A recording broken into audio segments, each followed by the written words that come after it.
Murphy by Samuel Beckett. Section 2. Age, unimportant. Head, small and round.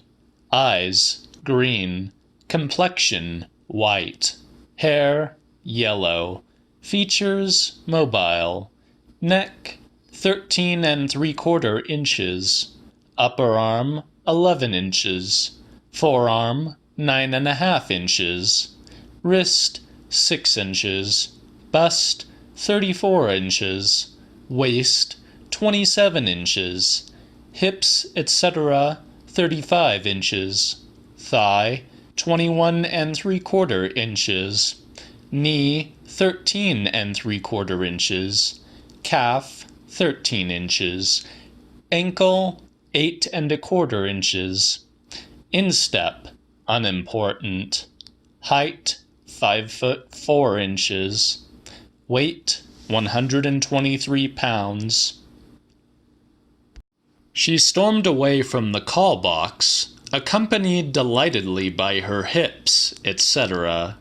The fiery darts encompassing her, about of the amorously disposed, were quenched as tow. She entered the saloon bar of a chef and brewer, and had a sandwich of prawn and tomato, and a dock glass of white port, off the zinc. She then made her way rapidly on foot, followed by 4 football pool collectors at 4 shillings in the pound commission, to the apartment in Tyburnia of her paternal grandfather, Mr. Willoughby Kelly. She kept nothing from Mr. Kelly, except what she thought might give him pain, i.e., next to nothing. She had left Ireland at the age of 4. Mr. Kelly's face was narrow and profoundly seamed with a lifetime of dingy, stingy repose. Just as all hope seemed lost, it burst into a fine bulb of skull, unobscured by hair. Yet a little while, and his brain-body ratio would have sunk to that of a small bird. He lay back in bed, doing nothing, unless an occasional pluck at the counterpane be entered to his credit. "You are all I have in the world," said Celia. Mr. Kelly nestled. "You," said Celia, "and possibly Murphy." Mr. Kelly started up in the bed. His eyes could not very well protrude, so deeply were they embedded, but they could open, and this they did. "I have not spoken to you of Murphy," said Celia, "because I thought it might give you pain." "Pain my rump," said Mr. Kelly. Mr. Kelly fell back in the bed, which closed his eyes as though he were a doll. He desired Celia to sit down, but she preferred to pace to and fro, clasping and unclasping her hands in the usual manner. The friendship of a pair of hands. Celia's account, expurgated, accelerated, improved, and reduced, of how she came to have to speak of Murphy, gives the following. When her parents, Mr. and Mrs. Quentin Kelly, died, which they did clinging warmly to their respective partners in the ill-fated Morro Castle, Celia, being an only child, went on the street. While this was a step to which Mr. Willoughby Kelly could not wholeheartedly subscribe, yet he did not attempt to dissuade her. She was a good girl. She would do well.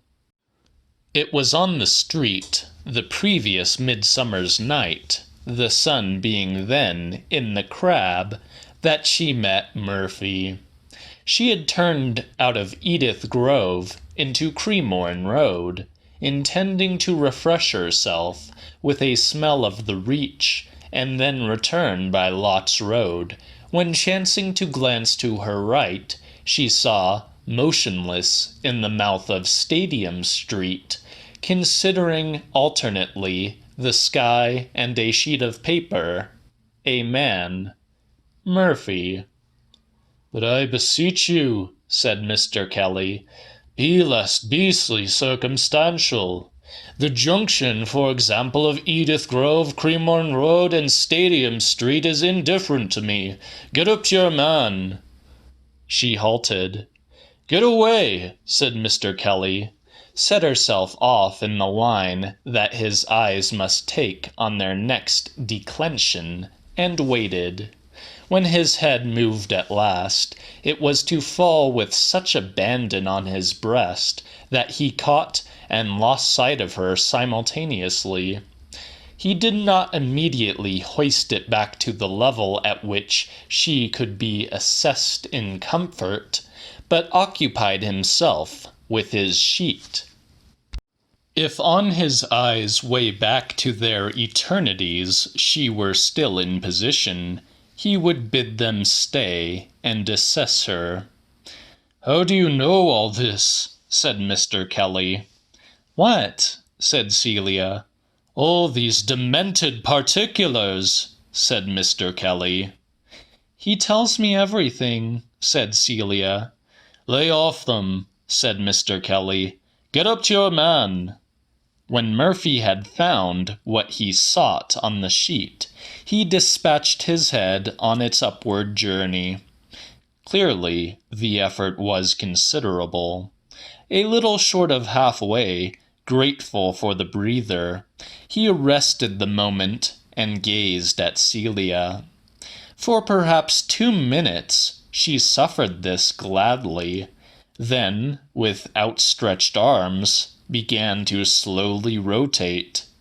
"Brava!" said Mr. Kelly, like the rouseled dummy in Regent Street. When she came full circle, she found, as had been fully expected, the eyes of Murphy still open and upon her. But almost at once they closed, as for a supreme exertion. The jaws clenched, the chin jutted, the knees sagged, the hypogastrium came forward, the mouth opened, the head tilted slowly back.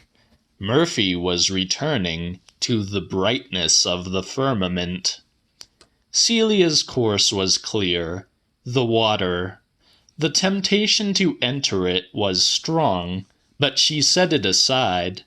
There would be time for that. She walked to a point about halfway between the Battersea and Albert Bridges, and sat down on a bench between a Chelsea pensioner and an Eldorado hokey-pokey man who had dismounted from his cruel machine and was enjoying a short interlude in paradise.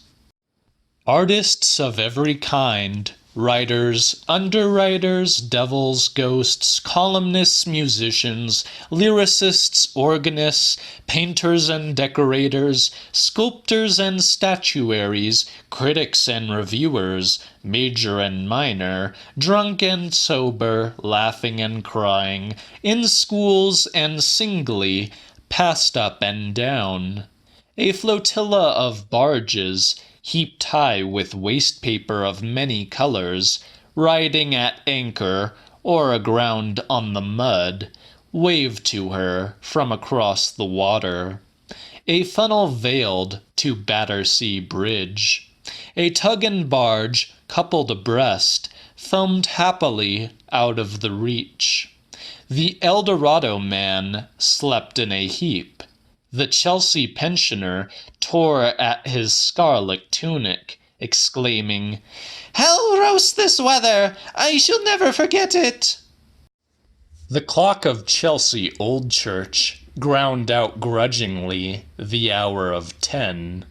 Celia rose and walked back the way she had come, but instead of keeping straight on into Lott's Road, as she had hoped, she found herself dragging to the right into Cremorne Road.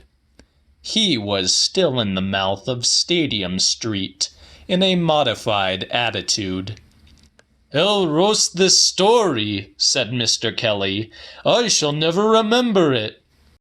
Murphy had crossed his legs, pocketed his hands, dropped the sheet, and was staring straight before him. Celia now accosted him in form. "Wretched girl," said Mr. Kelly, whereupon they walked off happily, arm in arm, leaving the star chart for June lying in the gutter. "This is where we put on the light," said Mr. Kelly. Celia put on the light and turned Mr. Kelly's pillows. From that time forward, they were indispensable, the one to the other. "Hey!" exclaimed Mr. Kelly. "Don't skip about like that, will you? You walked away happily arm in arm. What happened then?" Celia loved Murphy. Murphy loved Celia. It was a striking case of love requited. It dated from that first, long, lingering look exchanged in the mouth of Stadium Street, not from their walking away arm in arm, nor any subsequent accident. It was the condition of their walking away, etc., as Murphy had shown her many times in Barbera, Bacardi, and Barocco, though never in Brahmin Tip.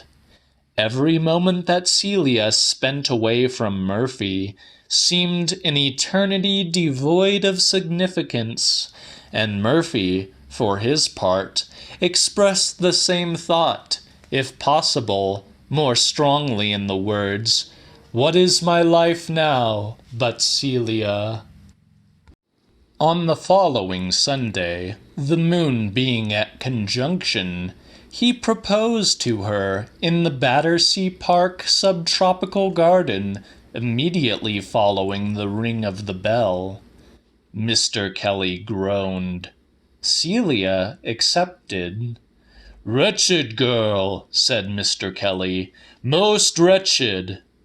Resting on Campanella's City of the Sun, Murphy said they must get married by hook or by crook before the moon came into opposition. Now it was September, the sun was back in the Virgin, and their relationship had not yet been regularized. Mr. Kelly saw no reason why he should contain himself any longer. He started up in the bed, which opened his eyes, as he knew perfectly well it would, and wanted to know the who, what, where, by what means, why, in what way, and when. Scratch an old man, and find a quintillion. "Who is this Murphy?" he cried. "For whom have you been neglecting your work, as I presume? What is he? Where does he come from? What is his family? What does he do? Has he any money? Has he any prospects? Has he any retrospects? Is he, has he, anything at all?" Taking the first point first, Celia replied that Murphy was Murphy. Continuing then in an orderly manner, she revealed that he belonged to no profession or trade, came from Dublin. "My God," said Mr. Kelly, knew of one uncle, a Mr. Quigley, a well-to-do ne'er-do-well resident in Holland, with whom he strove to correspond, did nothing that she could discern, sometimes had the price of a concert, believed that the future held great things in store for him, and never ripped up old stories. He was Murphy. He had Celia. Mr. Kelly mustered all his hormones. "What does he live on?" he shrieked. "Small charitable sums," said Celia. Mr. Kelly fell back. His bolt was shot. The heavens were free to fall. Celia now came to that part of her relation which she rather despaired of explaining to Mr. Kelly, because she did not properly understand it herself.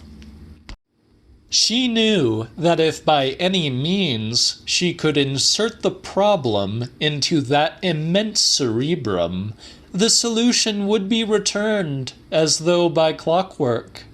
Pacing to and fro at a slightly faster rate, racking her brain, which was not very large, for the best way to say it, she felt she had come to an even more crucial junction in her affairs than that composed by Edith Grove, Cremorne Road, and Stadium Street.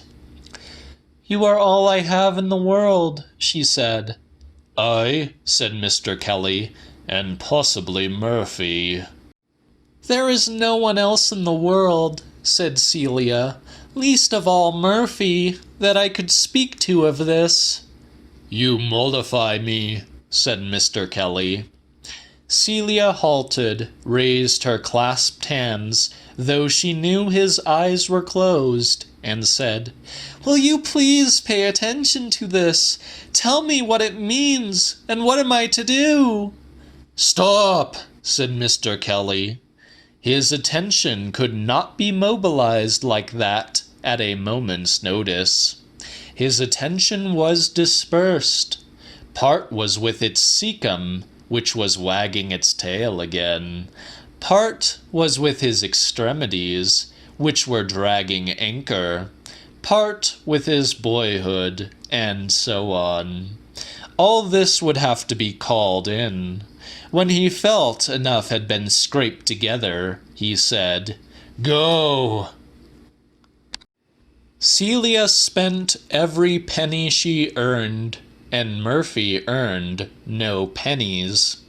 His honorable independence was based on an understanding with his landlady, in pursuance of which she sent exquisitely cooked accounts to Mr. Quigley, and handed over the difference, less a reasonable commission, to Murphy.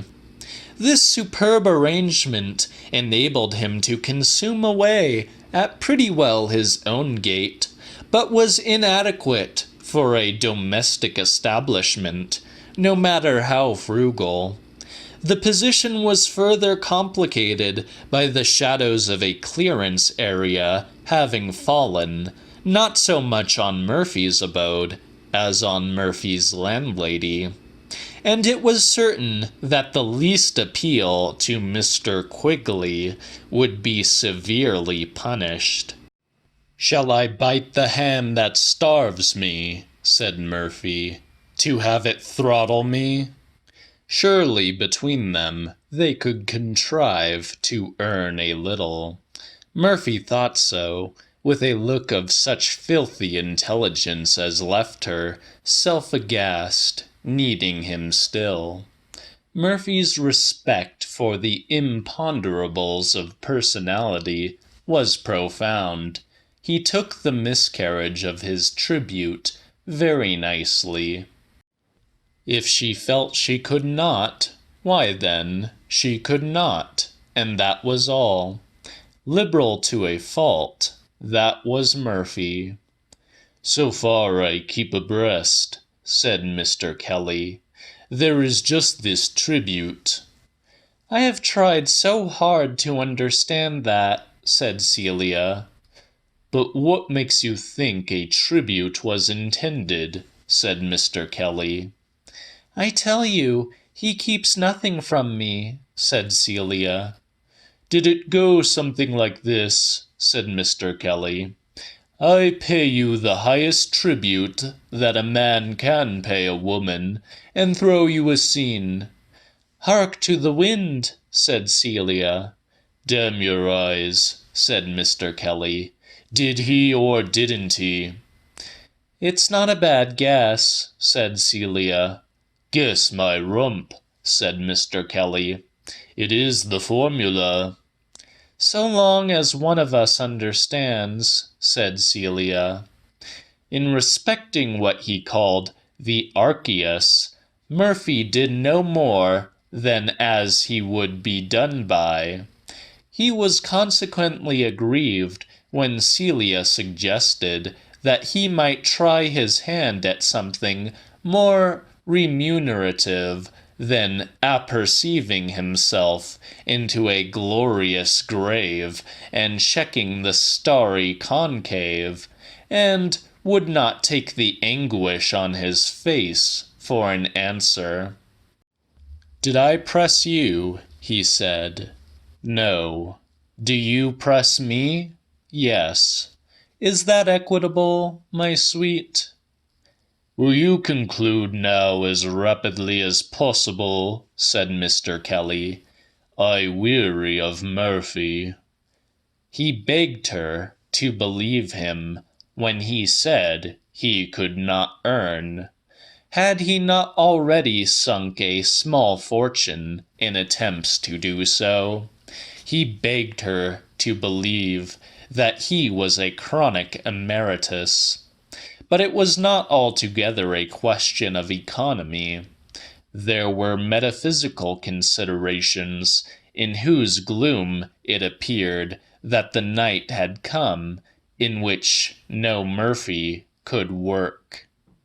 Was Ixion under any contract to keep his wheel in nice running order? Had any provision been made for Tantalus to eat salt? Not that Murphy had ever heard of. "But we cannot go on without any money," said Celia. "Providence will provide," said Murphy. The imperturbable negligence of Providence to provide goaded them to such transports as West Brompton had not known since the Earl's Court exhibition. They said little. Sometimes Murphy would begin to make a point. Sometimes he may have even finished making one. It was hard to say. For example, early one morning he said, "The hireling fleeth, because he is an hireling." Was that a point? And again, what shall a man give in exchange for Celia? Was that a point? "Those were points, undoubtedly," said Mr. Kelly. When there was no money left, and no bill to be cooked for another week, Celia said that either Murphy got work or she left him and went back to hers. Murphy said work would be the end of them both. "Points 1 and 2, said Mr. Kelly. Celia had not been long back on the street when Murphy wrote imploring her to return. She telephoned to say that she would return if he undertook to look for work. Otherwise, it was useless. He rang off while she was still speaking. Then he wrote again, saying he was starved out and would do as she wished. But as there was no possibility of his finding in himself any reason for work taking one form rather than another, would she kindly procure a corpus of incentives based on the only system outside his own in which he felt the least confidence, that of the heavenly bodies? In Berwick Market there was a Swami who cast excellent nativities for 6 pence. She knew the year and date of the unhappy event. The time did not matter. The science that had got over Jacob and Esau would not insist on the precise moment of Vegetus. He would attend to the matter himself, were it not that he was down to 4 pence. "And now I ring him up," concluded Celia, "to tell him I have it, and he tries to choke me off." "It?" said Mr. Kelly. "What he told me to get." "Are you afraid to call it by its name?" said Mr. Kelly. "That is all," said Celia. Now tell me what to do, because I have to go. Drawing himself up for the third time in bed, Mr. Kelly said, "Approach, my child." Celia sat down on the edge of the bed, their four hands mingled on the counterpane. They gazed at one another in silence. "You are crying, my child," said Mr. Kelly. Not a thing escaped him. "How can a person love you and go on like that?" said Celia. "Tell me how it is possible." "He is saying the same thing about you," said Mr. Kelly. "To his funny old chap?" said Celia. "I beg your pardon," said Mr. Kelly. "No matter," said Celia. "Hurry up and tell me what to do." "Approach, my child," said Mr. Kelly, slipping away a little from his surroundings. "Damn it, I already approached," said Celia. "Do you want me to get in beside you?" The blue glitter of Mr. Kelly's eyes, in the uttermost depths of their orbits, became fixed, then veiled by the classical Pythonic glaze. He raised his left hand, where Celia's tears had not yet dried, and seated it pronate on the crown of his skull. That was the position. In vain. He raised his right hand and laid the forefinger along his nose. He then returned both hands to their point of departure, with Celia's on the counterpane. The glitter came back into his eye, and he pronounced, "Chuck him." Celia made to rise. Mr. Kelly pinioned her wrists. "Sever your connection with this Murphy," he said, "before it is too late." "Let me go," said Celia. "Terminate an intercourse that must prove fatal," he said, "while there is yet time." "Let me go," said Celia. He let her go, and she stood up. They gazed at each other in silence. Mr. Kelly missed nothing. His seams began to work. "I bow to passion," he said. Celia went to the door. "Before you go," said Mr. Kelly, "you might hand me the tail of my kite. Some tassels have come adrift." Celia went to the cupboard where he kept his kite, took out the tail and loose tassels, and brought them over to his bed. "As you say," said Mr. Kelly, "hark to the wind. I shall fly her out of sight tomorrow." He fumbled vaguely at the coils of the tail. Already he was in position, straining his eyes for the speck that he was, digging in his heels against the immense pull skyward. Celia kissed him and left him. "God willing," said Mr. Kelly, "right out of sight." "Now I have no one," thought Celia, "except possibly Murphy."